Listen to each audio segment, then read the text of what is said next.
The battle within. What if your greatest enemy is yourself? What if the greatest war you'll ever fight is against yourself?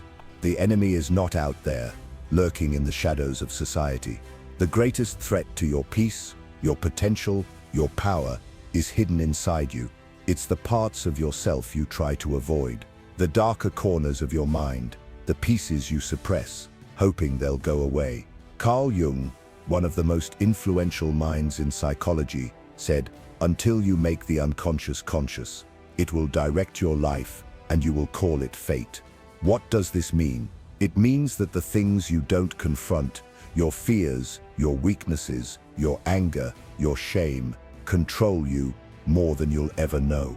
And the moment you start to run from them, you lose the fight before it's even begun. We all have a shadow. These are the parts of us that we hide from the world, and often from ourselves. They're the raw, unrefined emotions, the traits and behaviors we've been taught to suppress, dismiss, or ignore. But Jung argued that these traits, the darker parts of who we are not something to be feared. They're the key to unlocking our true power. Real power is not about controlling the outside world. It's about mastering the world within, confronting the deepest, darkest parts of yourself, and making them your allies. But how do we conquer what we fear most? How do we face the inner conflict we desperately try to avoid? Jung believed the path to self-empowerment begins with the process of individuation, a journey of integrating the unconscious with the conscious mind, a journey where the fight isn't out there, it's in here, within our own minds. So I ask you, what if the battle you've been avoiding is the one you were always meant to win? What if by confronting your greatest enemy, yourself, you could unlock the most real, raw, and untapped power inside you?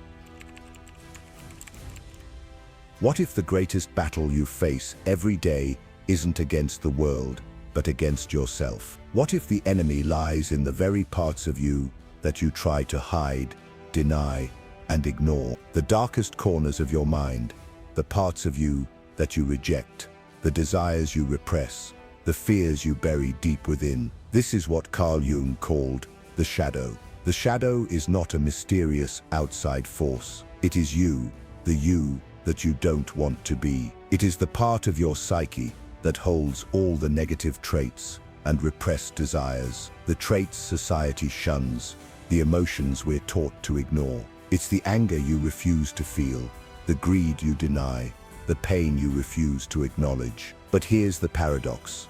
The more we deny it, the more it controls us. The shadow is not something that simply fades when we ignore it. It festers, it grows, it becomes more destructive, more insistent, more dangerous, the longer we keep it hidden. And the moment you try to bury it, it resurfaces in ways you least expect.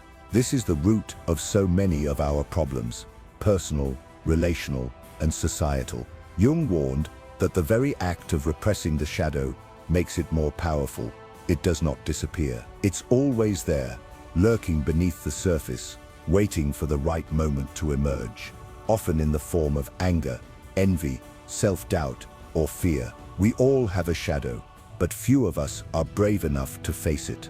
Why? Because we've been taught that to accept our darkness is to be flawed, to be imperfect, to be weak. But this belief is the very thing that keeps us from growing. Let me ask you, how many of us spend our lives hiding from parts of ourselves? How many of us carefully curate the image we present to the world, only showing the good, the acceptable, the idealized version of ourselves? How many of us use social media as a mask to hide the truth? This is where Jung's idea of the shadow connects to modern life. Social media is the perfect mirror for the shadow, a curated, polished version of who we want to be, but not who we truly are. Behind the filters, behind the perfect photos, behind the likes and comments, there is a deeper, darker self we refuse to confront. A self that is real, a self that doesn't fit the mold. But it's this self that we must learn to integrate. If we don't,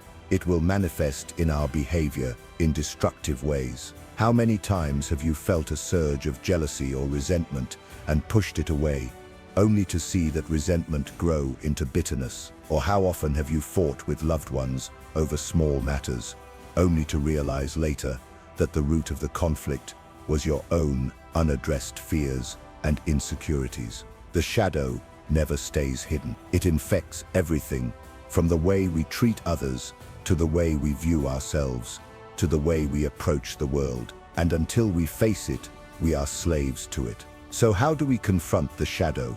Jung believed that true personal growth, true power, lies in integration. Integration means acknowledging, confronting, and accepting all the parts of ourselves we try to ignore. It means acknowledging that we are not just our virtues and strengths, we are also our flaws, our contradictions, and our darker impulses. Only by facing the shadow, by bringing it into the light of awareness, can we finally begin to reclaim our personal power. Only by accepting the parts of ourselves we fear the most can we truly become whole. The real war isn't with others, it's with what we hide from ourselves. It's with the parts of us we fear to face and the darkness we refuse to acknowledge. The moment you look within and confront your shadow, you step onto the path of true power. But that path is not easy. It takes courage. It takes humility. It takes the willingness to face your darkest fears, your deepest insecurities, and your hidden desires. So, I ask you, what would happen if you chose to face your own shadow? What would happen if you stopped running from the parts of you that scare you the most? The path to real power doesn't lie in denying your darkness. It lies in integrating it, in accepting all that you are and becoming something more. In the battle for self-mastery, there is one adversary that we are most reluctant to face. It is not the shadow, nor the unconscious depths of our psyche. It is the ego. The ego is the face we present to the world, the version of ourselves that tells the story of who we are. It is our conscious mind, our identity, the part of us that seeks validation, affirmation, and control. The ego craves certainty. It builds walls around itself, protecting its carefully crafted image. It defines us by our accomplishments, our possessions, and the stories we tell ourselves. But what happens when the ego's control is threatened? What happens when the carefully constructed story of who we are begins to crack? Jung believed that the ego is not the whole of who we are. It is only a part of the psyche, a fragment of the self. The deeper unconscious parts, the shadow, the instincts, and the true self are what we hide from the ego because they are wild, unstructured, unpredictable, and the ego fears this chaos. The ego sees these aspects as enemies to be suppressed, avoided, or controlled. The problem is that the more we cling to the ego's need for control, the more we trap ourselves in a prison of our own making. Imagine the ego as a fortress built with walls of certainty, rules, and rigid identity. Inside the fortress, everything is controlled, everything is familiar. But outside the walls, there is nothing but chaos. The unknown, the unstructured, the unpredictable, the deeper parts of us that the ego refuses to acknowledge. And every time we try to control the unknown, we lose something. We lose our connection to the real self. We lose our ability to adapt, to grow, and to integrate the parts of ourselves that make us whole. The ego's need for control creates internal conflict. It battles against the parts of us that want to be free, that want to express the chaotic, unrefined truth of our being. The result, we suppress our desires, our fears, our darker impulses, believing that control will lead us to peace. But in reality, it only creates more suffering. This struggle doesn't just stay within us. It spills out into the world. It shapes our relationships, our politics, and our society. We see it every day in people who cling to rigid identities, in the constant need for external validation, in the obsession with material success, in political ideologies, in the constant push for certainty, for the answer to everything, for the need to control the narrative. Why? Because the ego thrives on control. The ego wants to impose its will on the world, to keep things predictable, safe, and certain. But is this truly living? Is it freedom to control every aspect of our lives, to construct a perfect identity that we must defend at all costs? What happens when we let go of control? What happens when we stop trying to dictate who we are, and instead allow ourselves to be unstructured, undefined, raw? The true power lies not in controlling the chaos. It lies in embracing it, letting go of the fortress, of the rigid control, and stepping into the unknown parts of ourselves. It's only by embracing the chaos that we can discover the truth of who we really are. The more we cling to control, the more we distance ourselves from the deeper, more authentic aspects of our being. So, I ask you, what happens when you let go of the need for certainty? What happens when you embrace the unknown within yourself? The answer, as Jung knew, is that true freedom is not the absence of chaos, but the acceptance of it. And that is where real power lies. We've traveled through the shadows of our unconscious, through the ego's fortress of control, and now we arrive at the heart of the human experience, the self. The self is the culmination of everything we are, the conscious, the unconscious, the light, and the dark. It is the wholeness that arises when we reconcile the inner fragments, when we stop fighting the parts of ourselves we fear or despise. This is where the true power lies, not in the illusion of control, not in the safe, curated versions of ourselves we present to the world. Real power comes from integration, and the journey toward integration is called individuation. Individuation is the process of becoming whole, of facing the aspects of ourselves that we try to hide, that we fear, that we repress. It is the act of reconciling the shadow, bringing the unconscious to consciousness, and accepting that every part of us, every weakness, every contradiction, every flaw is part of the whole.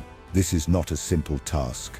This is not a journey for the faint of heart. It requires us to stop pretending that we are perfect, that we have it all figured out. It requires us to face the chaos, the uncertainty, the messiness of who we are. Think of the self as an unbroken circle, the symbol of unity, of completion. The journey of individuation is the process of filling in the gaps of that circle. It's the painful, beautiful task of integrating the pieces of ourselves that don't fit the mold, the parts of us that we would rather leave in the dark. The self is not something we achieve by running away from our flaws. It's something we create by embracing them.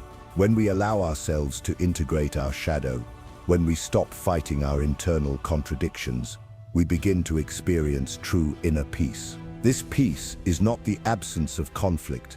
It is the acceptance of it, the acceptance that we are complex, multifaceted beings, full of light and dark, strength and vulnerability. And in this acceptance, we find something powerful, a strength that is not about control, but about wholeness. We see this in people who have embraced their complexities and stopped conforming to society's ideals. Think of the great philosophers, the artists, the rebels who refused to fit in because they were too authentically themselves. They did not seek validation from others. They did not seek approval from the world around them.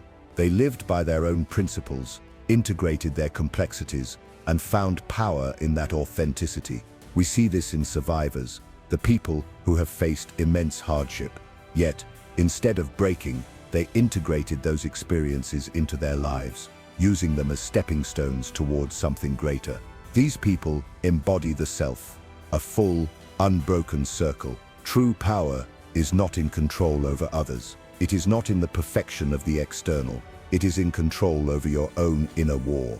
The power to integrate the parts of yourself you have been fighting against. The power to reconcile the darkness and the light.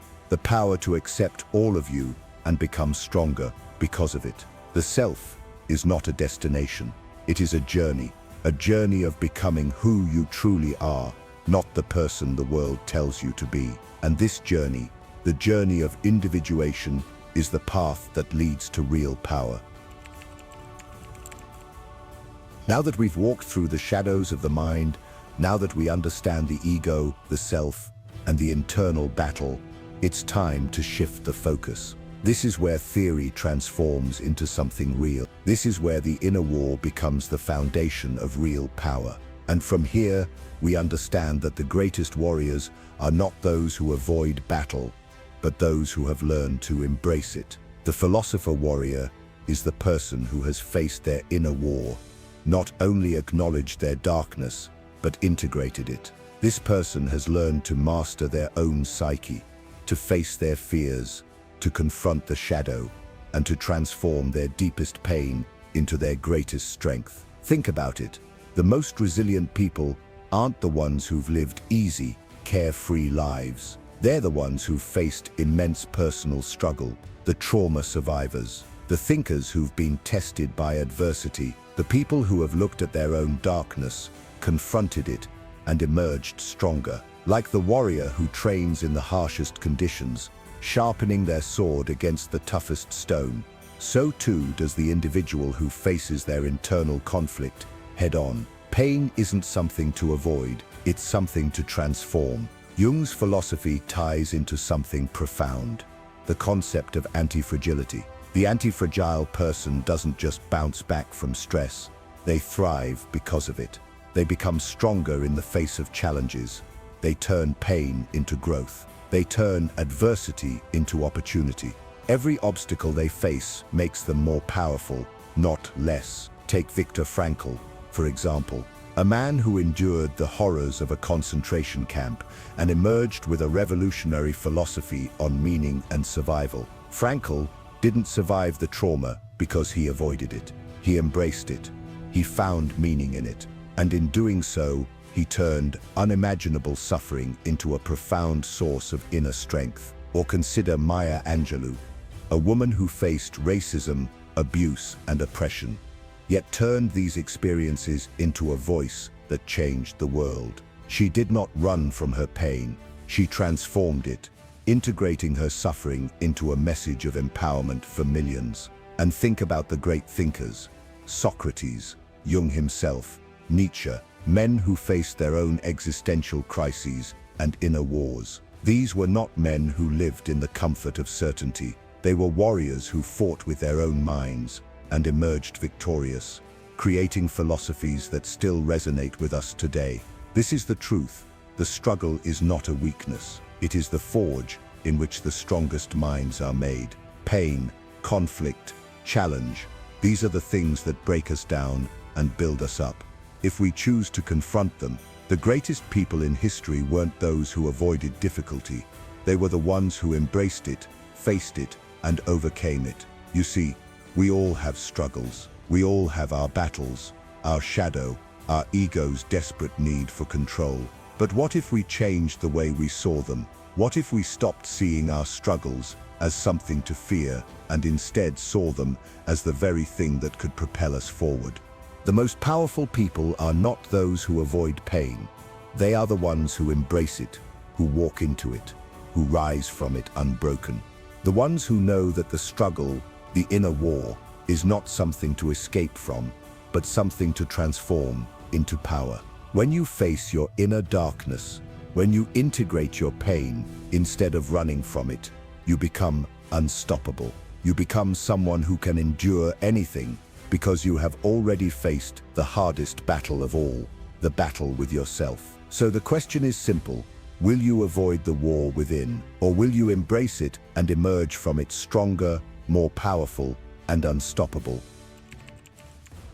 We've journeyed through the mind's darkest corners. We've confronted the parts of ourselves that we hide, the parts we fear. And now, we've discovered something extraordinary. True power does not lie in controlling the world. It does not lie in the validation of others or in the pursuit of external success. Real power, the kind that transforms you, the kind that is unshakable and eternal, lies within. It lies in mastering the inner battle, the battle between the parts of ourselves that we try to suppress and the parts that we are ready to become. Picture this, a person standing tall amidst a storm. The world rages around them. Winds howl, chaos swirls, but the person remains calm. They look inward, their mind clear, their spirit unbroken. They are not affected by the turmoil. because they have faced their own inner war and emerged victorious. This is the essence of power. It is not about controlling external forces, not about bending the world to our will. It's about mastering our own minds, our own fears, our own darkness. And through that mastery, we become unshakable. Carl Jung understood this truth better than anyone. He said, "The privilege of a lifetime is to become who you truly are." Becoming who you truly are means confronting the parts of yourself that you've been running from. It means embracing your shadow, owning your ego, and integrating all the fractured parts of your being into a unified whole. It means no longer living in the lie of who you think you should be, but living in the truth of who you really are. And with that truth comes power. Power that is not fragile, power that is not dependent on the external world, power that cannot be taken from you because it is forged within. Suffering is not a curse.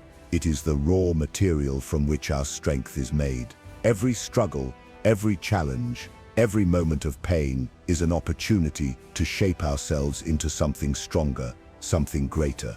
The path to true power is through the crucible of inner conflict, where we face our fears, embrace our darkness, and emerge transformed. So I ask you now, if you could face your own inner war, what would you become?